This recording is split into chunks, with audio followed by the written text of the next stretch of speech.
Now, a Target 12 investigators exclusive, the cost of preserving history. The Cranston Street Armory is a Rhode Island icon. It's also one of the largest vacant buildings in the state. You own it, and you're paying millions of dollars a year to maintain it. So we wanted to know how your money is being spent. We also got a hold of a new state report that shows what the future could hold for the Armory.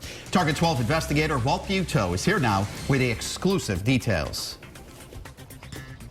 If you have a place in your heart for the old Armory, you're not going to like what's in this.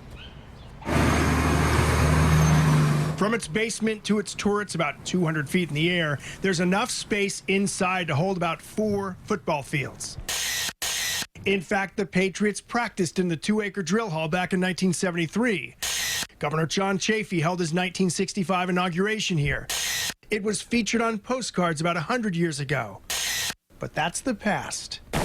Together. Target 12 got a tour to talk about the future of the Armory with the Department of Administration. This is the first public view of the redevelopment feasibility assessment, commissioned by the state for about $180,000. If we're going to put more money, substantial money to improve this building, we have to have an idea that those uses and those benefits are sufficient to outweigh the cost. The assessment states there's a taxpayer cost to keeping it empty, a minimum of $500,000 a year for utilities, taxes, insurance, and other expenses.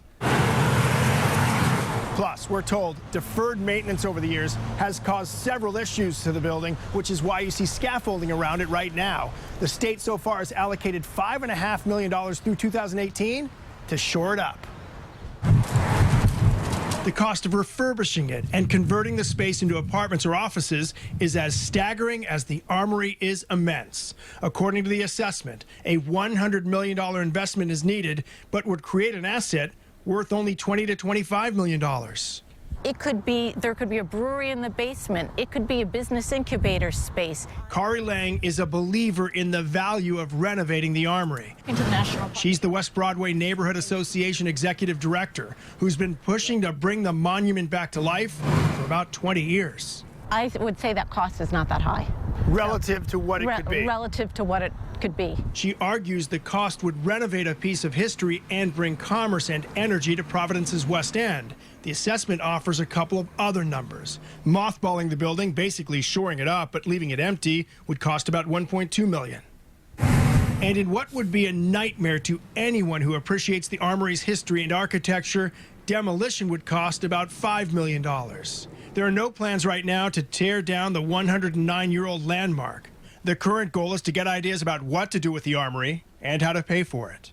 I think most Rhode Islanders believe that we should preserve a treasure like this, an asset like this, but I also think we have to be responsible about that. Tonight at 6, the surprise final conclusion from the assessment.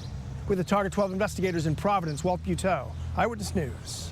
New details now in a Target 12 investigators exclusive, the cost of preserving history. An in-depth look at the multi-million-dollar effort to save the Cranston Street Armory. As we told you at 5, things like utilities and insurance for the building are already costing taxpayers about $500,000 a year. Millions more in work is underway right now to shore up the exterior of the vacant state-owned building. New at 6, Target 12 investigator Walt Buteau uncovers what the Armory could be and what it might cost you.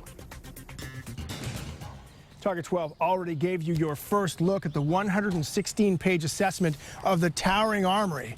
There are ideas for redevelopment, but no one knows who, if anyone, would pay for it. There's about 190,000 square feet of space in the building and plenty of ideas about what would fit inside. The assessment includes drawings for developing the space for education, including classrooms and a cafeteria. Other plans depict how offices could fill the building. And here's what residential units might look like inside the Armory. 168 apartments of various sizes under one plan. Together. Most of the plans would build on the floor of the 2 acres of space that is now the drill hall and once served as a sort of civic center, holding events like John Chafee's inauguration. It's an obligation to preserve something this special, this historic, and we're putting the funds in to at least do that, to secure the envelope of the building and preserve the building. That's why there's scaffolding outside. A taxpayer-funded $5.5 million 5-year plan is underway to make up for maintenance that was ignored for years. The price tag for redeveloping the building, whether it's apartments, offices, or classrooms, is estimated at about $100 million to create a piece of property that would be worth about $25 million. That's one reason the assessment states a repurposing of the Armory is not recommended. State Senator Paul Jabour represents the West End. It'd be a very long-term return on dollars. It doesn't look like a good idea for even the state to continue to maintain it and spend the money, which they clearly have to do. They have to continue to heat the structure. They insure the structure. International. Kari Lang strongly disagrees with the assessment. She's the executive director of the West Broadway Neighborhood Association and sees limitless, potentially grant-funded opportunities here, including heating the building with wind turbines on the turrets and solar panels on the roof. This could be an economic engine for the city and for the state.